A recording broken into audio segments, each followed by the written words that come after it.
तो राम रहीम की सबसे करीबी हनीप्रीत को दिल्ली हाईकोर्ट से बड़ा झटका लगा है। हनीप्रीत की जमानत याचिका खारिज हो गई है। ऐसे में अब हनीप्रीत पर गिरफ्तारी की तलवार तेज हो गई है। माना जा रहा है कि हनीप्रीत के पास अब सरेंडर करने के अलावा कोई विकल्प नहीं बचा। दिल्ली हाईकोर्ट ने यह कहते हुए जमानत याचिका खारिज कर दी कि यह मामला दिल्ली का है ही नहीं।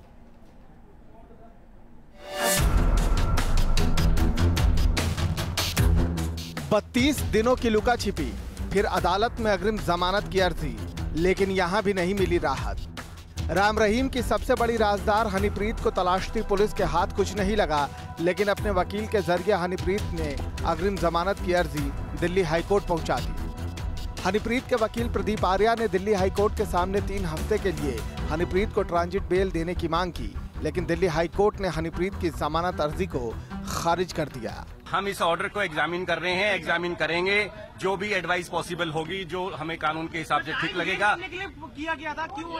ये कोर्ट की ऑब्जर्वेशन है ऐसी, विल सी टू इट कि व्हाट कैन बी डू। कब तक जाएंगे पंजाब और Haryana? This is not the issue right now. Issue is कि हम लोग इस पूरी टीम हमारी लीगल इसको ऑर्डर को एग्जामिन करें। माइक एक मिनट पूरी टीम हमारी इस ऑर्डर को एग्जामिन करेगी, जो भी पॉसिबल होगा।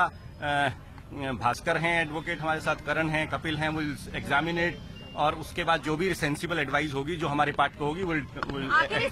हनीप्रीत की अग्रिम जमानत पर कोर्ट में जोरदार बहस हुई। हनीप्रीत के वकील प्रदीप आर्या से जज ने पूछा, हनीप्रीत ने किस आधार पर दिल्ली हाईकोर्ट का दरवाजा खटखटाया। इस पर प्रदीप आर्या ने कहा, हमें वहाँ खतरा है। दिल्ली पुलिस के वकील ने इस पर बहस करते हुए कहा, हनीप्रीत ने तो अपना पता ही गलत बताया है, लिहाजा उसे जमानत नहीं दी जानी चाहिए। तमाम दलीलों को सुनते हुए जज ने कहा, हनीप्रीत दिल्ली की परमानेंट रेजिडेंट नहीं है, उन पर गंभीर आरोप है, लिहाजा उन्हें जमानत नहीं दी जा सकती, वो बेल डिजर्व नहीं करती। हनीप्रीत की bail application Delhi high court ने आज डिसमिस कर दी है, ये कहकर कि दिल्ली हाई कोर्ट की जुरिस्डिक्शन नहीं बनती। अगर आप जानबूझकर कोई एड्रेस देकर दिल्ली हाई कोर्ट की जुरिस्डिक्शन बनाएं तो कोर्ट को देखना पड़ता है, कोर्ट को देखना होगा कि आप वाकई दिल्ली के परमानेंट रेजिडेंट हैं कि कहीं और के। तो इसलिए उन्होंने कहा ये कैमोफ्लेज है, दिल्ली का आप रेजिडेंट नहीं है, हमारी जुरिस्डिक्शन नहीं है। और दूसरा, आपने दिल्ली हाई कोर्ट में इसलिए एप्लीकेशन लगाई कि आप टाइम गेन करना चाहते हैं, और वहां पर हरियाणा पुलिस आपके पीछे लगी हुई है और आप टाइम वेस्ट कर रहे हैं। हनीप्रीत की जमानत अर्जी पर अदालत ने एक ही दिन में 2 बार सुनवाई की। दोपहर 2 बजे शुरू हुई सुनवाई के दौरान अदालत ने हनीप्रीत के वकील से यही सवाल किया कि आखिर कैसे ये याचिका दिल्ली हाईकोर्ट के अधिकार क्षेत्र में आई। इसके जवाब में हनीप्रीत के वकील ने दलील तो दी, लेकिन कोर्ट ने सीधे कहा, आपके लिए सबसे आसान तरीका ये है कि आप सरेंडर कर दें। हनीप्रीत के वकील को सरेंडर की नसीहत के साथ अदालत ने अपना फैसला सुरक्षित रख लिया और फिर शाम को हुई सुनवाई में आखिरकार जमानत की अर्जी खारिज कर दी गई। अदालत ने अब एक बार फिर हनीप्रीत को पंजाब हरियाणा हाई कोर्ट की शरण में भेज दिया है। दिल्ली से अरविंद सिंह के साथ टीम न्यूज़ नेशन। और इस वक्त बड़ा सवाल है कि राम रहीम की सबसे बड़ी राजदार हनीप्रीत है कहां? क्या जिस हनीप्रीत को हरियाणा पुलिस बिहार और नेपाल तक तलाश आई, उसने दिल्ली में ही डेरा डाल रखा था? ये सवाल खड़ा हुआ है हनीप्रीत के वकील के बयान के बाद। ये अलग बात है कि हनीप्रीत का अब तक कोई सुराग हाथ नहीं लगा। इस बीच राजधानी दिल्ली के ग्रेटर कैलाश में पंचकुला पुलिस ने छापा मारा, लेकिन हनीप्रीत यहां भी नहीं मिली।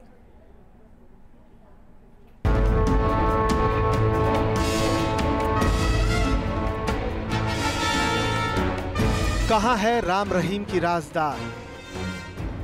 क्या जिस हनीप्रीत को ढूंढने के लिए देश भर में ढिंढोरा है, उसने दिल्ली में डेरा डाल रखा है?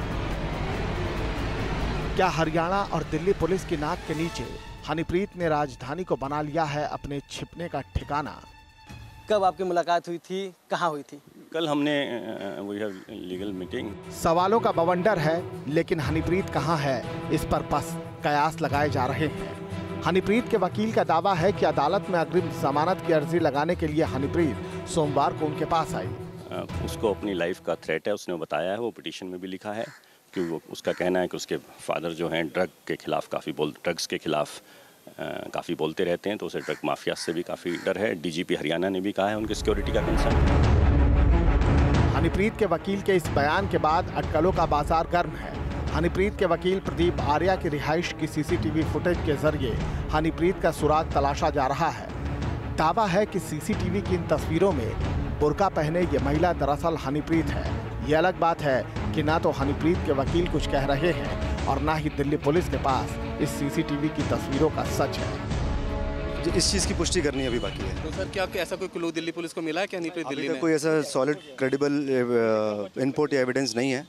हालांकि तमाम अपने लोकल सोर्सेज से इस चीज़ की जानकारी हम लेने की कोशिश करें। हवा में तैरते सवालों के बीच पंचकुला से आई हरियाणा पुलिस की टीम ने ग्रेटर कैलाश के इस घर में भी छापा मारा।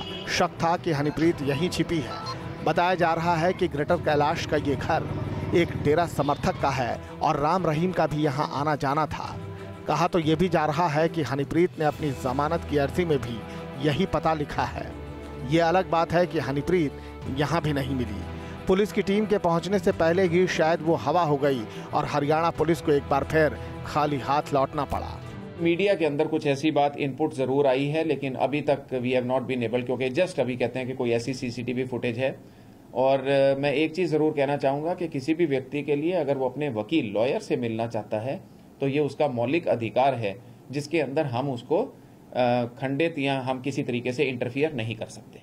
सवाल अब भी वही है कि आखिर कहां है हनीप्रीत। राम रहीम की सबसे बड़ी राजदार हनीप्रीत को 25 अगस्त के बाद से नहीं देखा गया है।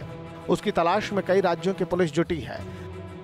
हरियाणा के अलावा पंजाब, राजस्थान, उत्तर प्रदेश, बिहार के कई इलाकों के अलावा नेपाल में भी हनीप्रीत की तलाश की जा रही है, लेकिन हनीप्रीत अब भी गायब है। और इस बीच दिल्ली में उसकी मौजूदगी की अटकलों के बाद अब दिल्ली में भी उसकी तलाश तेज है।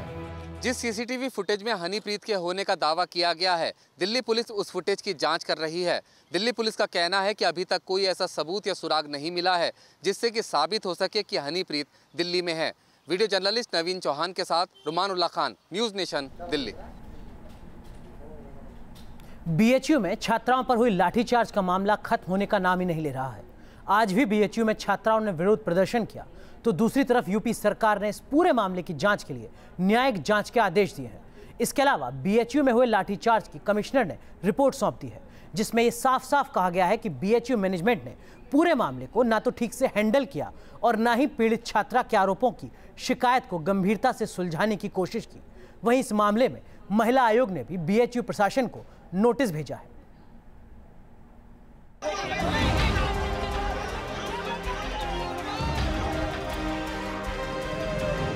सीसीटीवी कैमरे, महिला पुलिस की तैनाती, सुरक्षा बलों का पहरा। बीएचयू में सुरक्षा के ये इंतजाम अगर पहले किए गए होते तो इतना बड़ा बवाल शायद नहीं होता। छात्राओं पर लाठीचार्ज का मुद्दा अब भी गरमाया हुआ है। हजारों सवालों के बीच सबसे बड़ा सवाल यही है कि आखिर बीएचयू का गुनहगार कौन है। इस बीच बीएचयू में हुए बवाल को लेकर कमिश्नर ने जांच रिपोर्ट सरकार को सौंप दी है। सवालों के घेरे में बीएचयू का प्रशासन है।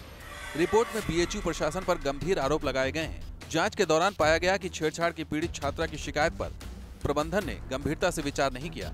इतने संवेदनशील मामले को हैंडल करने में प्रबंधन ने ढुलमुल रवैया अपनाया। प्राइमा फेसी में यह है कि घटना को संवेदनशीलता से हैंडल किया जा सकता था। समय रहते रुकती तो बात इतनी बड़ी न बढ़ती। लड़की के साथ छेड़खानी की घटना हुई थी और उसके संबंध में जो जानकारी दी गई थी वहाँ मौजूद सुरक्षाकर्मी जो विश्वविद्यालय प्रशासन की ओर से तैनात है, तो उनका रिस्पांस प्रॉपर न होने के कारण से उनमें आक्रोश और बढ़ गया। इतना ही नहीं, बीएचयू में हुए बवाल के बाद सरकार भी एक्शन में नजर आ रही है। एक दिन पहले ही पीएम मोदी और अमित शाह ने खुद इस मामले को लेकर मुख्यमंत्री से बात की थी। यूपी सरकार ने इस पूरी घटना की जांच के न्यायिक आदेश दिए हैं। न्यायिक जांच के आदेश दिए गए हैं और जो भी लोग दोषी हैं उनके खिलाफ कार्रवाई होगी। जो लोग वहां के वातावरण को दूषित करना चाहते हैं, छात्रों के कंधे पर बंदूक रखकर अपनी घिनौनी राजनीति करना चाह रहे हैं, उनको भी चिन्हित किया जा रहा है और जिन लोगों ने वहां लाठीचार्ज किया उनको भी चिन्हित किया जा रहा है। सख्त कार्रवाई सबके खिलाफ। इस बीच बीएचयू की तस्वीर भी बदली बदली सी नजर आने लगी है। गर्ल्स हॉस्टल के पास सुरक्षा बढ़ाई गई है, साथ ही सीसीटीवी कैमरे भी लगाए जा रहे हैं। बीएचयू में छेड़खानी को लेकर प्रदर्शन और उसके बाद हुए बवाल के बाद अब बीएचयू प्रबंधन सीसीटीवी कैमरे इंस्टॉल करा रहा है। इसकी शुरुआत त्रिवेणी संकुल जो महिला छात्रावास है वहां से की जा रही है। आप देख सकते हैं महिला छात्रावास के गेट के दोनों तरफ सीसीटीवी कैमरे इंस्टॉल किए जा रहे हैं और इसकी शुरुआत कर दी गई है। बीएचयू प्रबंधन का कहना है कि हर एक छात्रावास पर सीसीटीवी इंस्टॉल किए जाएंगे और उसके बाद धीरे धीरे बीएचयू के बाकी चौराहों और सड़कों पर भी सीसीटीवी कैमरे इंस्टॉल होंगे। इस पूरे मामले में बीएचयू प्रशासन फिलहाल बैकफुट पर नजर आ रहा है। इसमें विश्वविद्यालय ने इलाहाबाद उच्च न्यायालय के एक अवकाश प्राप्त न्यायाधीश के अध्यक्षता में एक इंक्वायरी कमेटी गठित की है और उस कमेटी की जो भी रिकमेंडेशंस होंगी उसके आधार पर विश्वविद्यालय कार्यवाही सुनिश्चित करेगा। तो दूसरी तरफ छात्राओं का गुस्सा कम नहीं हो रहा। एक तरफ बीएचयू एडमिनिस्ट्रेशन सफाई देने में जुटा है तो दूसरी तरफ छात्राओं की मांग जस की तस बनी हुई है। नहीं, सुरक्षा की दृष्टि से भी नहीं गए और दूसरा कुलपति यह कहते रहे बार बार कि हमारे यहाँ बच्चियाँ आए, हम उनका स्वागत करते हैं। केवल इतना ही निवेदन हमारा स्वीकार कर लें क्योंकि वह स्थल उनसे बात करने के लिए उपयुक्त नहीं है। गुस्सा तो हमें तब आ गया जब ये उसके साथ ये इंसिडेंट हुआ और उसे कहा गया कि तुम 6 बजे के बाद बाहर क्यों थी, तो तुम्हारी रिस्पॉन्सिबिलिटी है। मतलब सिक्योरिटी का इन्होंने ये पैमाना बना दिया है कि अगर आप 6 बजे के पहले अंदर हॉस्टल में आ जाते हो तो ठीक है, नहीं तो आपके साथ ये सब अगर होता है तो वो जस्टिफाइड है। तो हम लोग बहुत ज़्यादा गुस्से में थे, इसलिए हमने डिसाइड किया हम अगले दिन सुबह 6 बजे प्रोटेस्ट निकालेंगे, मार्च निकालेंगे, यहाँ से हम लंका गेट तक जाएंगे और हमारे ऐसा कोई एजेंडा नहीं था कि मोदी जी आ रहे हैं इसलिए हम वहाँ जा रहे हैं। बीएचयू के पास पूरे मामले को शांत करने के लिए 2 अक्टूबर तक का वक्त है क्योंकि 2 अक्टूबर तक कैंपस में छुट्टी है और ज्यादातर छात्र अपने घर जा चुके हैं। ऐसे में बीएचयू प्रशासन भी चाहता है कि इस मामले को जल्द से जल्द खत्म किया जा सके। Sushant Mukherjee, news nation, Varanasi. चलिए, इधर कांग्रेस उपाध्यक्ष राहुल गांधी इन दिनों मिशन गुजरात पर हैं। दूसरे दिन उन्होंने गुजरात के अलग अलग इलाकों में रोड शो किया। उनके निशाने पर केंद्र सरकार है, प्रधानमंत्री नरेंद्र मोदी है। मिशन गुजरात को कामयाब करना है तो पहले लोगों का दिल जीतना होगा। ये बात राहुल गांधी को भी अच्छी तरह समझ में आ चुकी है। गुजरात दौरे के दूसरे दिन राहुल गांधी ने जामनगर से अपने रोड शो का आगाज गुजराती स्टाइल में किया। गुजरात में विकास का क्या हो गया? गुजरात में इस साल के अंत तक विधानसभा चुनाव होने हैं। ऐसे में राहुल गांधी गुजरात में कांग्रेस के कमबैक के लिए पूरा दमखम लगा रहे हैं। जामनगर में राहुल गांधी ने एक बार फिर सीधे सीधे केंद्र सरकार पर हमला बोला। राहुल ने आरोप लगाया कि गुजरात की सरकार दिल्ली के रिमोट से चलाई जा रही है। कि गुजरात की सरकार गुजरात से चले, गुजरात की जनता की आवाज सुनकर चले। आजकल गुजरात की सरकार रिमोट कंट्रोल से चलती है, दिल्ली से चलती है। इतना ही नहीं, राहुल गांधी ने विकास के दावों पर सवाल खड़े किए तो महंगाई के मुद्दे को भी जोर शोर से उठाया। साथ ही सरदार पटेल की मूर्ति के विदेशी कनेक्शन पर भी सवाल खड़े कर दिए। सरदार पटेल जी की मूर्ति बन रही है और वो भी चाइना में बन रही है, उसके पीछे भी मेड इन चाइना लिखा होगा। ये शर्म की बात है। राहुल का गुजरात दौरा कई मायनों में खास इसलिए भी है क्योंकि राहुल इस रोड शो के जरिए सौराष्ट्र के इलाके को फोकस कर रहे हैं। गुजरात की कुल 182 सीटों में से 58 सीटें इस क्षेत्र से हैं। हाल ही में इस क्षेत्र में कांग्रेस ने 11 में से 8 जिला पंचायतों में जीत हासिल की है। इस इलाके में पाटीदारों का भी अच्छा खासा प्रभाव माना जाता है। बीजेपी भी राहुल के एजेंडे को अच्छी तरह समझ रही है। राहुल के एक एक बयान का जवाब बीजेपी के बड़े नेता दे रहे हैं। जो शिस्त है उसके प्रकार से हमारी सरकार चलती है, तो राहुल गांधी जी हो या कोई भी हो, जो एक रिमोट कंट्रोल पार्टी है, कांग्रेस पूरी रिमोट कंट्रोल है। कोई भी छोटा सा छोटा निर्णय लेना हो तो सोनिया गांधी जी या राहुल गांधी जी की मंजूरी लेनी पड़ती है। किसी नेता को कोई भी प्रकार का कोई पावर्स नहीं है। कांग्रेस के पास पाटीदार आंदोलन और किसानों के असंतोष को भुनाने का बेहतर मौका है। ऐसे में बीजेपी और कांग्रेस इस सियासी लड़ाई को जीतने के लिए पूरा दमखम लगा रहे हैं। पूरा पटेल, न्यूज़ नेशन, अहमदाबाद। तो अगर आप हवाई सफर करते हैं या करने वाले हैं तो अगली खबर आपके लिए है। एयरपोर्ट पर बायोमेट्रिक चेक पॉइंट्स के जरिए अब आपके सफर की शुरुआत होगी। डिजिटल इंडिया के तहत सरकार की योजना है बायोमेट्रिक चेक पॉइंट्स। पैसेंजर की जानकारी आधार कार्ड से लिंक कर दी जाएगी। इस योजना के तहत बायोमेट्रिक तकनीक के जरिए ही आपकी पहचान की जाएगी। एयरपोर्ट पर अलग से आई कार्ड दिखाने की जरूरत नहीं होगी, ये इसका फायदा होगा। ई टिकट दिखाने की भी जरूरत नहीं होगी। बायोमेट्रिक सिस्टम के बाद एयरलाइन से डेटाबेस से टिकट बुक होने का आपको पता चल जाएगा घर बैठे। बोर्डिंग कार्ड पर लगाने वाली स्टांपिंग से भी आपको मुक्ति मिलेगी। एविएशन मिनिस्ट्री जल्द ही इन नए नियमों का ऐलान करने वाली है। तो तकनीक के सहारे यात्रा बेहतर। इधर दशहरा के बाद मुहर्रम को देखते हुए दुर्गा प्रतिमाओं के विसर्जन पर जो पशुपेश के हालात पैदा हुए, उसे देखते हुए बिहार सरकार ने अपना रुख साफ किया है। प्रशासन के मुताबिक मूर्ति विसर्जन को लेकर कोई समय सीमा तय नहीं की गई है। अलबत्ता पूजा समितियों को संबंधित थाने से इसके लिए इजाजत जरूर लेनी होगी। 30 सितंबर को विजयादशमी है और अगले ही दिन यानी 1 अक्टूबर को मुहर्रम। लिहाजा ताजिया के जुलूस और माता दुर्गा की मूर्ति के विसर्जन के दौरान दो समुदायों के बीच तालमेल को बनाए रखने की चुनौती ने बिहार के हुक्मरानों की भी नींद काफुर कर रखी है। पहले पश्चिम बंगाल की तर्ज पर बिहार में भी यह तय किया गया था कि पूजा समितियों को मूर्ति विसर्जन 30 सितंबर को ही करना होगा, जिसके बाद इसकी इजाजत नहीं होगी। लेकिन इस पर सियासी दंगल शुरू हो गया। यह फैसला बीजेपी के ही नेताओं को नागवार गुजरा। लेकिन लॉ एंड ऑर्डर की दुहाई दे करके चाहे बंगाल की सरकार हो चाहे बिहार का प्रशासन हो, ये दबाव ना डालें।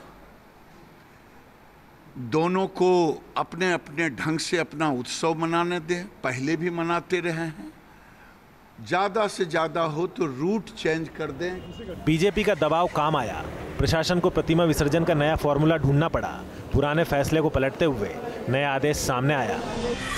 वो ये कि मूर्ति विसर्जन को लेकर कोई समय सीमा तय नहीं की गई है। विसर्जन 30 सितंबर के बाद भी हो सकता है, लेकिन इसके लिए पूजा समितियों को थाने से अनुमति लेनी होगी। यानी वक्त, रूट, जगह सब कुछ पहले तय होगा। तय रूट पर ही 30 सितंबर के बाद प्रतिमाओं का विसर्जन हो पाएगा। दशहरा, दिवाली, दुर्गा पूजा और मुहर्रम के तीनों के समुदाय के लोग बैठ करके आपस में डेट, तिथि और रूट तय कर रहे हैं कि किस रूट से होगा, किस तिथि पर होगा, ताकि दोनों पर्व अच्छे से मनाए जा सके। साफ है, विसर्जन और मुहर्रम को लेकर जो फॉर्मूला सरकार ने ढूंढा है, असल चुनौती उसे कारगर बनाने की होगी। पुलिस की जवाबदेही इस विसर्जन में बढ़ेगी और प्रशासन को यह तय करना होगा कि विसर्जन अगर मुहर्रम के दिन हो तो व्यवस्था कैसे बने।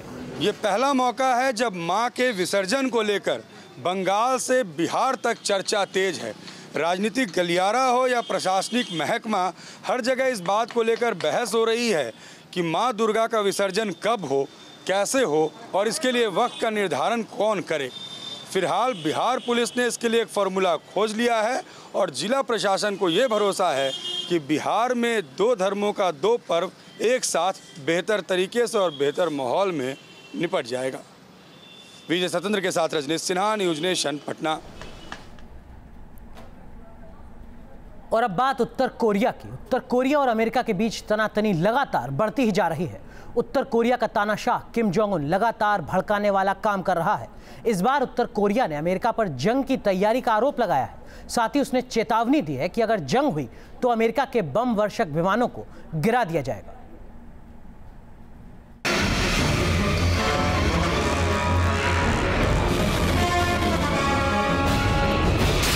क्या उत्तर कोरिया अमेरिका से जंग के मूड में है? क्या अमेरिका उत्तर कोरिया पर बड़े हमले की तैयारी में है? हर दिन ये सवाल अपने आप में बड़े होते जा रहे हैं, क्योंकि जिस तरह उत्तर कोरिया अपनी हदें लांघ रहा है और सीधे अमेरिका को चेतावनी दे रहा है, वो आने वाले दिनों में एक बड़ी जंग की वजह बन सकता है। चेतावनी के बावजूद उत्तर कोरिया लगातार मिसाइल परीक्षण करने में जुटा है। वो एक और हाइड्रोजन बम के परीक्षण का ऐलान कर चुका है। वो अमेरिका तक मार करने वाली मिसाइल होने का दावा करता है। उत्तर कोरिया को ना तो अमेरिका का डर है और ना ही दक्षिण कोरिया और जापान का। उत्तर कोरिया का तानाशाह अपनी हरकतों से लगातार अमेरिका को उकसा रहा है। अमेरिका भी उत्तर कोरिया को सबक सिखाने की बात कह चुका है। पिछले दिनों अमेरिका के बमवर्षक विमानों ने उत्तर कोरिया के नजदीक से उड़ान भरी थी, जिसे उत्तर कोरिया के लिए एक ट्रेलर माना गया था। अमेरिका की इस कार्रवाई ने उत्तर कोरिया को और ज्यादा उकसा दिया है। उत्तर कोरिया ने अमेरिकी राष्ट्रपति डोनाल्ड ट्रंप पर जंग का ऐलान करने का आरोप लगाया है। उत्तर कोरिया ने साफ कहा है कि वो अमेरिकी विमानों को मार गिराएगा। उत्तर कोरिया का अमेरिका के साथ कोई राजनयिक संबंध नहीं। पिछले कुछ दिनों से उत्तरी कोरिया और अमेरिका के बीच एक वर्बल ड्यूल, लफ्ज़ों की लड़ाई चल रही है। कभी प्रेसिडेंट ट्रंप किम को गाली निकालते हैं और कभी किम उनको गाली निकालता है। दोनों एक दूसरे को कह रहे हैं कि वो सठिया गए हैं, वो मेंटल हो गए हैं। तो इन सब चीज़ के बावजूद, इनके होते हुए, आज अमेरिका ने अपनी जो हवाई ताकत है वो जताई और अमेरिकी फाइटर विमान जो हैं वो नॉर्थ कोरिया की बाउंड्री के पास उड़े, जिससे कि नॉर्थ कोरिया को एक किस्म की चेतावनी दी है प्रेसिडेंट ट्रंप ने कि हमारे पास इकोनॉमिक सैंक्शंस के अलावा और भी ऑप्शंस हैं। दरअसल ट्रंप ने किम जोंग उन के बारे में ट्वीट कर कहा था कि वो ज्यादा समय तक बच नहीं पाएंगे। ट्रंप की इस धमकी को ही नॉर्थ कोरिया की तरफ से युद्ध का ऐलान कहा जा रहा था। हालांकि व्हाइट हाउस ने उत्तर कोरिया के जंग के दावों को बेतुका करार दिया है। इस बीच दक्षिण कोरिया ने अमेरिका और उत्तर कोरिया से तनाव कम करने की अपील की है। हालात को बिगड़ते देख चीन के विदेश मंत्रालय ने भी सलाह दी है कि अगर जंग हुई तो कोई भी इसे जीत नहीं पाएगा। जाहिर है न तो उत्तर कोरिया का तानाशाह मानने को तैयार है और न ही अमेरिका पीछे हटने को तैयार है। ऐसे में हर किसी को यही लग रहा है कि छोटी सी गलती एक बड़े युद्ध की तरफ दुनिया को धकेल सकती है। Team news nation. यहां रुकेंगे सिर्फ 3 मिनट के लिए, वापस लौटेंगे तो आपको दिखाएंगे किस तरह दुनिया ने माना टेररिस्तान है पाकिस्तान। बने रहिए न्यूज़ नेशन के साथ।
दादा आ रही है आवाज?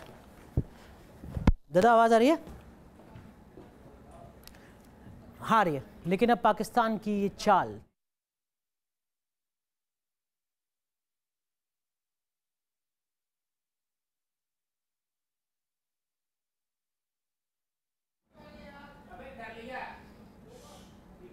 सर मैं सुन पा रहा हूं, कोई हेडलाइन नहीं है ना इसमें?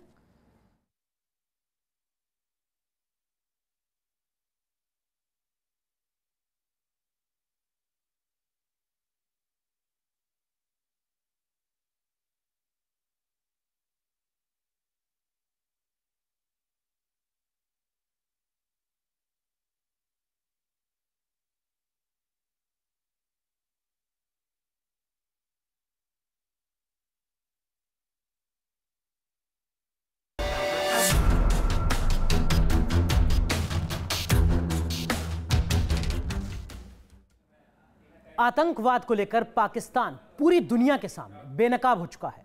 हर मंच पर पाकिस्तान बार बार झूठ बोल रहा है, लेकिन अब पाकिस्तान की ये चाल चलने वाली नहीं है, क्योंकि विश्व बिरादरी ये समझ चुकी है कि पाकिस्तान आतंक की जननी है। अब चीन ने भी इस बात को स्वीकार कर लिया है कि पाकिस्तान में आतंकवाद है।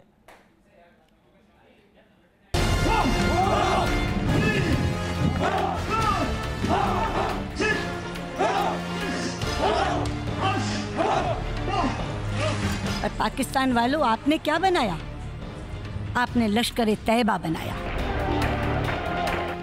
आपने जैश ए मोहम्मद बनाया, आपने हक्कानी नेटवर्क बनाया, आपने हिजबुल मुजाहिदीन बनाया, आपने आतंकवादी ठिकाने बनाए, आपने टेररिस्ट कैंप्स बनाए। पाकिस्तान की धरती पर आतंक के अड्डे फल फूल रहे हैं।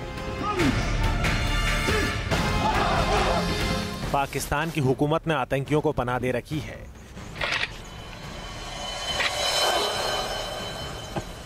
पाकिस्तान की सरजमी पर दहशतगर्दों की फौज तैयार हो रही है। पाकिस्तान की खुफिया एजेंसी ISI और पाकिस्तानी फौज की पनाहगाह में आतंक के आका खुलेआम घूम रहे हैं। आतंकवाद को लेकर पाकिस्तान का असली चेहरा कई बार बेनकाब हो चुका है। दुनिया के सामने कई बार पाकिस्तान की पोल खुल चुकी है, लेकिन बार बार पाकिस्तान झूठ बोलकर अपना चेहरा छिपाने की कोशिश करता रहा है। कभी खुद को आतंकवाद से पीड़ित बताकर, तो कभी चीन की मदद से पाकिस्तान आतंकवाद के मुद्दे पर खुद को बचाता रहा है। लेकिन अब पाकिस्तान का ये गेम चलने वाला नहीं है, क्योंकि दुनिया के ज्यादातर ताकतवर मुल्क जान चुके हैं कि पाकिस्तान ही वो देश है जो दुनिया में आतंकवाद के लिए बहुत हद तक जिम्मेदार है। अब चीन की तरफ से भी आतंक के मुद्दे पर पाकिस्तान को तगड़ा झटका लगा है। चीन ने माना है कि पाकिस्तान में आतंकवाद है और उसकी धरती पर दहशतगर्द तैयार हो रहे हैं। चीन के सरकारी अखबार ग्लोबल टाइम्स में लिखा है कि पाकिस्तान में सच में आतंकवाद है, लेकिन क्या आतंकवाद का समर्थन राष्ट्रीय नीति है? भला आतंकवाद के निर्यात करने से पाकिस्तान को क्या लाभ होगा, धन या सम्मान? चाइना का जो स्टेटमेंट है उसको इस तरीके से देखेंगे तो पाकिस्तान को एक तरह की हिदायत भी है और एक तरह की पाकिस्तान के लिए एक सीख देने वाली बात चाइना की तरफ से आई है, तो ये तो अच्छी बात है। इससे पहले इसी महीने चीन के शियामेन में हुए ब्रिक्स शिखर सम्मेलन में भी पाकिस्तान के आतंकवाद को लेकर दुनिया ने एक कड़ा संदेश दिया था। ब्रिक्स के घोषणा पत्र में पहली बार पाकिस्तान के आतंकी संगठनों का नाम शामिल किया गया था। इसमें जैश ए मोहम्मद, लश्कर तैयबा के नाम शामिल थे, जबकि भारत यही बात बरसों से उठाता रहा है कि हिंदुस्तान में जितना भी आतंकवाद पैदा हो रहा है, कश्मीर से लेकर सरहद पर जितने भी आतंकी हमले हो रहे हैं, उसके पीछे पाकिस्तान का हाथ है। वहीं भारत ने जैश ए मोहम्मद के सरगना मसूद अजहर को आतंकी घोषित करने की संयुक्त राष्ट्र से मांग की थी, लेकिन चीन ने इसमें भी अड़ंगा लगा दिया था। हाल ही में एक बार फिर UN के मंच पर भारत ने पाकिस्तान को आतंकवाद के मुद्दे पर जमकर लताड़ा और भारत ने पाकिस्तान को टेररिस्तान करार दिया। हमने स्कॉलर्स पैदा किए, हमने साइंटिस्ट पैदा किए, हमने इंजीनियर्स पैदा किए, हमने डॉक्टर्स पैदा किए। पाकिस्तान वालों, आपने क्या पैदा किया? आपने दहशतगर्द पैदा किए, आपने जिहादी पैदा किए। ऐसे में आतंकवाद को लेकर चीन ने जो नया बयान दिया है, उसके बाद पाकिस्तान के खिलाफ भारत की आवाज को दम मिला है। इसका संदेश साफ है कि अगर पाकिस्तान ने अपनी जमीन पर आतंक के अड्डों को नेस्तनाबूद नहीं किया, तो दुनिया में पाकिस्तान पूरी तरह अलग थलग पड़ जाएगा। और पाकिस्तान से चीन ने अगर दूरी बनाई, तो इसका मतलब होगा कि दुनिया के नक्शे पर पाकिस्तान का वजूद ना के बराबर रह जाएगा। Team news nation. वैसे जो अमेरिका कभी आतंकवाद के मुद्दे पर पाकिस्तान के साथ खड़ा नजर आता था, वो भी अब कह चुका है कि पाकिस्तान में आतंकी पैदा हो रहे हैं। अमेरिका के एक पूर्व सीनेटर ने कहा है कि अमेरिका और भारत को मिलकर पाकिस्तान के तमाम परमाणु हथियारों को तबाह कर देना चाहिए। एटमी हथियारों की ताकत हासिल करने के पीछे पाकिस्तान का सबसे बड़ा मकसद रहा है भारत से मुकाबला करना। लेकिन पाकिस्तान के यही परमाणु हथियार आज पूरी दुनिया के लिए खतरे की घंटी बजा रहे हैं। पाकिस्तान के न्यूक्लियर बमों ने सुपर पावर मुल्क अमेरिका की भी टेंशन बढ़ा दी है। पाकिस्तान के छोटे छोटे एटमी हथियार भारत के लिए खतरा बनते जा रहे हैं।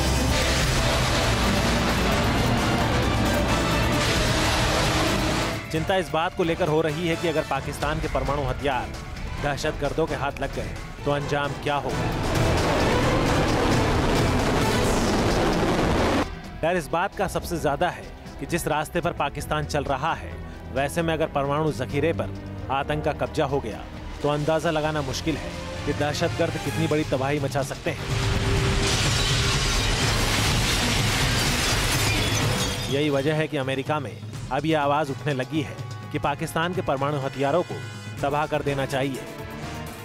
अमेरिका के एक पूर्व सीनेटर लैरी प्रेसलर ने कहा है कि पाकिस्तान पर आतंकवादियों को पनाह देने के मामले में दबाव बनाने के बाद अब भारत और अमेरिका को साथ मिलकर पाकिस्तान के परमाणु जखीरे पर हमला कर उसे तबाह कर देना चाहिए। लैरी ने पाकिस्तान को आतंकी देश घोषित करने की भी मांग की है। लैरी ने कहा है कि अमेरिका को पाकिस्तान को एक आतंकवादी देश घोषित करना चाहिए, सभी तरह की आर्थिक मदद पर रोक लगानी चाहिए, साथ ही भारत और पाकिस्तान को एक तरह आंख न बंद करना चाहिए। भारत लोकतंत्र है, पाकिस्तान नहीं, और पाकिस्तान खास तौर पर आईएसआई अमेरिका से सालों से झूठ बोल रही है। ये अमेरिकन क्योंकि उनको मालूम है कि किस किस्म के न्यूक्लियर वेपन्स हैं और परमाणु प्रशस्त्र है उनके पास, अमेरिकन को चाहिए कि उन पर उतना ही कंट्रोल एक्सरसाइज करें जैसा कि वो हमको बता रहे हैं करना चाहिए। हमारे जो अपना आइडियाज़ हैं, हमारे प्लान्स हैं, उस मुताबिक पे जो तैयार है तो हम ठीक टाइम पर उसको बेनकाब करेंगे। बरसों से दुनिया में इसी बात की चर्चा हो रही है कि पाकिस्तान के न्यूक्लियर हथियार सुरक्षित नहीं है। हाल ही में अमेरिका की एक एजेंसी ने दावा किया है कि पाकिस्तान ने जिन 9 ठिकानों पर परमाणु हथियार छिपा रखे हैं वो आतंकियों के हाथ लग सकते हैं। इन हथियारों को दहशतगर्द चोरी कर सकते हैं। फेडरेशन ऑफ अमेरिकन साइंटिस्ट यानी FAS की रिपोर्ट के मुताबिक पाकिस्तान ने देश के 9 अलग अलग जगहों पर अपने परमाणु हथियार रखे हैं। इन हथियारों को पाकिस्तान ने अलग अलग बेस में स्थित स्टोरेज में रखे हैं और ये बेस परमाणु हथियार लॉन्च करने में सक्षम है। इस रिपोर्ट में संभावना जताई गई है कि परमाणु हथियारों को रखने की जगह उन सैन्य ठिकानों के नज़दीक है जहां से इनकी लॉन्चिंग करने की व्यवस्था है। जब पाकिस्तान की सरकार वहां पर इस तरीके से डामाडोल हो जाए तो ये हो सकता है, लेकिन वहां पर अगर आर्मी काबिज रहेगी तो अभी ये पूरे हथियार आर्मी के पास हैं और उनके पास रहेंगे। कोशिश यही शायद पाकिस्तान की आर्मी करेगी कि हथियार, ये न्यूक्लियर वेपन्स किसी और के हाथ में न जाए। पाकिस्तान आतंकी देश है, ये बात भारत बरसों से दुनिया के मंच पर उठा रहा है। इसी का असर है कि अब अमेरिका ने भी माना है कि पाकिस्तान की धरती पर आतंकियों को पनाह मिली हुई है और ये आतंकी परमाणु ठिकानों पर कब्जा कर बड़ी तबाही मचा सकते हैं। T news nation.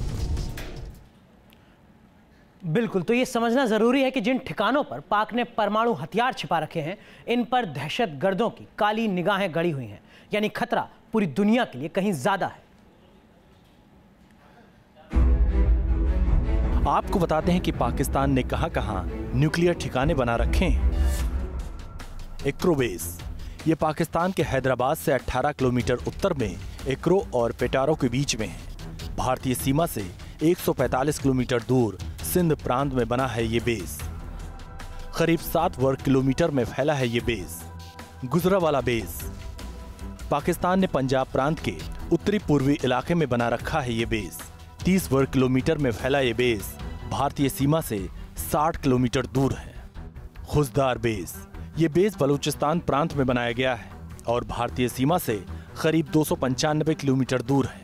पानो अखील बेस सिंध प्रांत के उत्तरी इलाके में है और ये भारतीय बॉर्डर से 80 किलोमीटर दूर है। सरगोधा बेस, ये पाकिस्तान के पंजाब प्रांत में स्थित है और भारतीय सीमा से 190 किलोमीटर दूर है। इसे नेशनल डिफेंस कॉम्प्लेक्स भी कहते हैं। ये पाकिस्तान के पंजाब प्रांत के फतेह जंग में स्थित है और इस्लामाबाद से करीब 60 किलोमीटर पश्चिम में है। मसरूर एयरबेस कराची शहर के पश्चिम में स्थित है और भारतीय सीमा से 300 किलोमीटर दूर है। मुस्तफ़ा एयरबेस पाकिस्तान के पंजाब प्रांत के सरगोधा में है और भारतीय सीमा से करीब 190 किलोमीटर दूर है। डेरा गाजी खान एयरबेस पंजाब प्रांत में स्थित है, पाकिस्तान के बड़े परमाणु ठिकानों में से एक। इन ठिकानों पर पाकिस्तान ने परमाणु बमों का जखीरा जमा कर रखा है, लेकिन इन ठिकानों पर आतंकियों ने भी कब्जा करने का मंसूबा पाल रखा है। जब पाकिस्तान की सरकार वहाँ पर इस तरीके से डामाडोल हो जाए तो ये हो सकता है, लेकिन वहाँ पर अगर आर्मी काबिज रहेगी तो अभी ये पूरे हथियार आर्मी के पास हैं और उनके पास रहेंगे। कोशिश यही शायद पाकिस्तान की आर्मी करेगी कि हथियार, ये न्यूक्लियर वेपन्स किसी और के हाथ में न जाए। हाल ही में पाकिस्तान के प्रधानमंत्री शाहिद खान अब्बासी ने पाकिस्तान के परमाणु ताकत का बखान किया, लेकिन वो भूल गए कि उनके घर में ही परमाणु बम सुरक्षित नहीं है। We have developed short-range nuclear weapons as a counter to the Cold Start doctrine that India had developed. Again, those are in the same command and control authority that controls the other strategic weapons. ऐसा कोई पहली बार नहीं हुआ जब पाकिस्तान के किसी हुक्मरान ने भारत को धमकी देने के लिए पाकिस्तान की एटमी ताकत गिनाने की कोशिश की। इससे पहले 2016 में पाकिस्तान के रक्षा मंत्री रह चुके ख्वाजा आसिफ ने भी भारत पर परमाणु हमला करने की धमकी दी थी।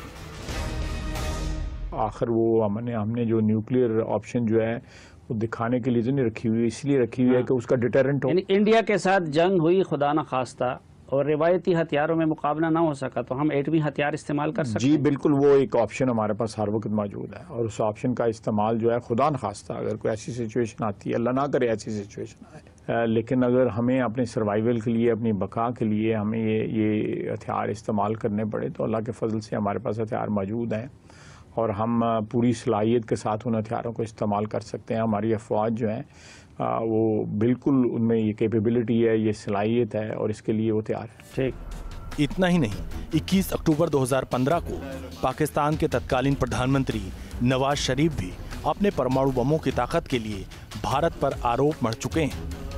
तब नवाज शरीफ ने कहा था कि भारत ने जो कोल्ड स्टार्ट डॉक्ट्रिन पॉलिसी बनाई है उसी वजह से पाकिस्तान ने अपनी परमाणु ताकत बढ़ाई है। पाकिस्तान की हुकूमत कई बार हिंदुस्तान को एटमी धौंस दे चुकी है। वहां के हुक्मरान ही नहीं, आतंक का आका हाफिज सईद भी पाकिस्तान की एटमी पावर को लेकर भारत को धमकी दे चुका है।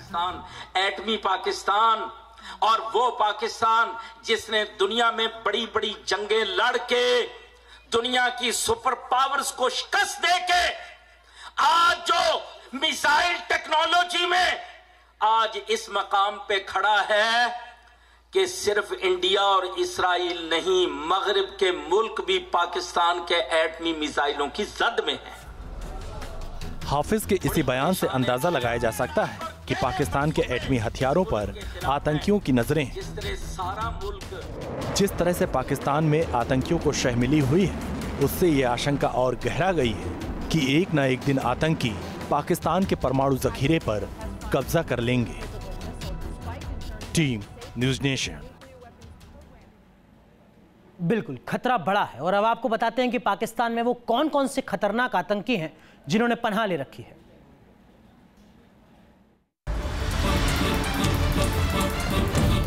एक तरफ पाकिस्तान अपनी जमीन पर आतंकियों को पनाह दे रहा है तो दूसरी तरफ आईएसआई और पाकिस्तानी फौज हर तरह की मदद भी कर रही है।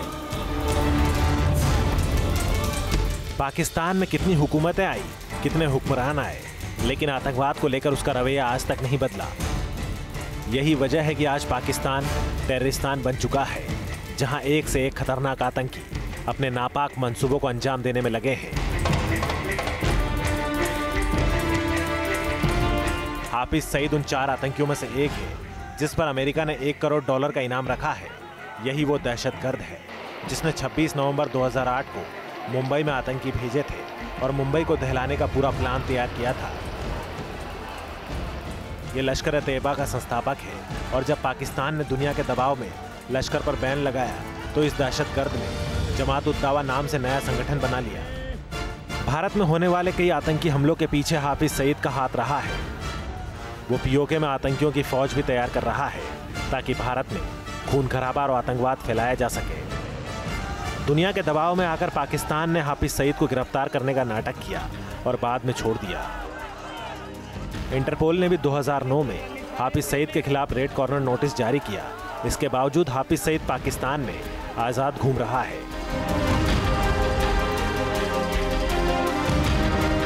मसूद अजहर भारत का मोस्ट वांटेड आतंकी है जिसने पठानकोट एयरबेस पर हमला करवाया था। मसूद अजहर पीओके में जैश के टेरर कैंप चला रहा है। मसूद अजहर ही वो दहशतगर्द है जिसे भारतीय सुरक्षा बलों की कैद से छुड़ाने के लिए 1999 में कंधार विमान अपहरण कांड को अंजाम दिया गया था। मसूद अजहर को लेकर भारत ने कई बार पाकिस्तान को सबूत दिए, लेकिन पाकिस्तान ने कार्रवाई करने के बजाय मसूद अजहर को अपनी जमीन पर पनाह दे रखी है। हिजबुल मुजाहिदीन का सरगना सैयद सलाउद्दीन भारत का दुश्मन है। कश्मीर में जितना भी आतंकवाद आज दिख रहा है, उसके पीछे सलाउद्दीन के नापाक मंसूबे हैं। ये कश्मीर के नौजवानों को भड़काकर आतंक की तरफ धकेलने की साजिश में लगा है और इसके दहशतगर्द कश्मीर में भारतीय सुरक्षा बलों पर हमले कर रहे हैं। सलाउद्दीन आज पाकिस्तान की धरती से खुलेआम भारत को धमकी दे रहा है। वहां रैलियां कर हिंदुस्तान के खिलाफ दहशतगर्दों को उकसा रहा है और यह सब कुछ पाकिस्तान की हुकूमत की नाक के नीचे हो रहा है। दाऊद भारत का मोस्ट वांटेड आतंकी है, जिसने 1993 में मुंबई में बम धमाके करवाए थे। तब से दाऊद पाकिस्तान में रह रहा है। भारत ने इसके खिलाफ कई सबूत दिए, लेकिन आज तक पाकिस्तान ने नहीं माना कि दाऊद उसके घर में छिपा हुआ है। आतंकी लखवी ने ही 2008 में मुंबई पर हमला करवाया था और इस वक्त पाकिस्तान की कैद में है। लखवी के खिलाफ भी भारत ने कई सबूत दिए, लेकिन पाकिस्तान ने कभी नहीं माना कि मुंबई हमले में लखवी का हाथ रहा है। इसके अलावा भी कई आतंकियों को पाकिस्तान की खुफिया एजेंसी ISI और पाकिस्तानी सेना ने पनाह दे रखी है, जबकि दुनिया का सबसे खतरनाक आतंकी ओसामा बिन लादेन भी पाकिस्तान में ही मारा गया था। पाकिस्तान की धरती पर इतना आतंकियों की मौजूदगी दिखाने के लिए काफ़ी है कि आतंकवाद को लेकर पाकिस्तान की कथनी और करनी में कितना फर्क है। Team news nation.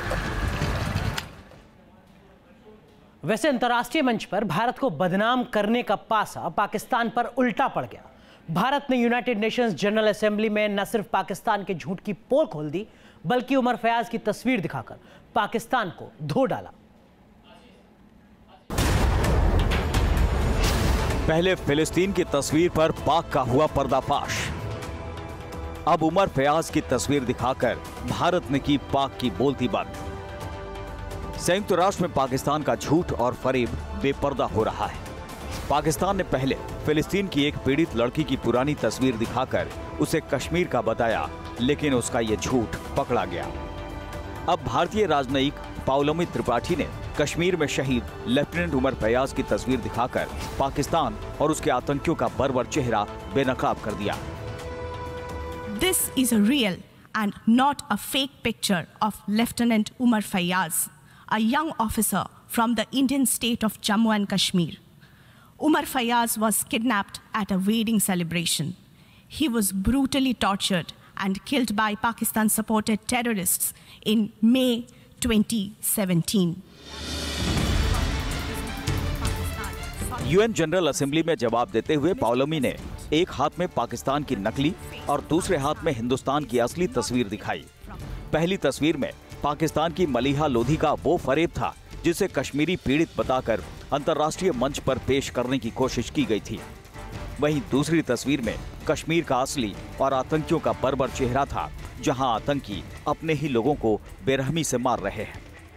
Mr. President, the true face of Pakistan is not hidden from anyone. Pakistan को इस तरह से बार बार भारत ने बेनकाब किया है, पर पाकिस्तान को कोई शर्म नहीं है। इसके बाद भी सब झूठी पब्लिसिटी, झूठी प्रोपेगेंडा यूएन में करते हैं, यूएन का समय वेस्ट करते हैं। दुनिया पाकिस्तान के आतंकी फरेब से वाकिफ है, लेकिन फिर भी पाकिस्तान आतंकवाद को बचाने के लिए तमाम तरह के हथकंडे अपनाता रहा है। अब ये पाकिस्तान को कौन समझाए कि उसका ये हथकंडा और झूठ उसे अंतर्राष्ट्रीय स्तर पर बेइज्जती के अलावा और कुछ नहीं दे रहा। Team news nation.